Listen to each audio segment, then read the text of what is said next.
আসসালামু আলাইকুম ওয়া রাহমাতুল্লাহি ওয়া বারাকাতুহু। আমাদেরকে সময় শুধু ডাকতে থাকে আর বলতে থাকে, হে আল্লাহর বান্দা, আমি তো হারিয়ে যাচ্ছি, আমি তো চলে যাচ্ছি, আমি তো আর আসবো না। তুমি বুঝি এখনো আল্লাহর ইবাদত করছো না? তুমি বুঝি আল্লাহর ইবাদত করবে না? তুমি বুঝি আল্লাহকে স্মরণ করবে না? তুমি কি নামাজ পড়বে না? তুমি কি তোমার রবকে ভুলে গেছো? সময় বলে, আমি বুঝি তোমার কাছে মূল্যবান না? সময় বলে, তুমি কি আমাকে বিনা ইবাদতে ছেড়ে দিচ্ছ? তুমি কি আমাকে নামাজ না পড়ে ছেড়ে দিচ্ছ? তুমি কি আমাকে বিনা জিকিরে ছেড়ে দিচ্ছ? সময় বলে, আমি কি তোমার কাছে এতই অপ্রিয় হয়ে গেছি?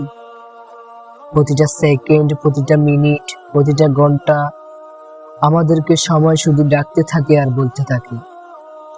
আসেন আমরা সময়ের মূল্য দিই। সময়ের অনেক গুরুত্ব। মনে রাখবেন, আপনি যেটার কারণে নামাজ পড়ছেন না, সেটা হারালে সেটা হয়তো পেতেও পারেন, কিন্তু নামাজ যে পড়ছেন না, ইবাদত যে করছেন না, সেটা কিন্তু আর পাবেন না, কারণ সেটা সময়ের সাথে সাথে হারিয়ে যাচ্ছে।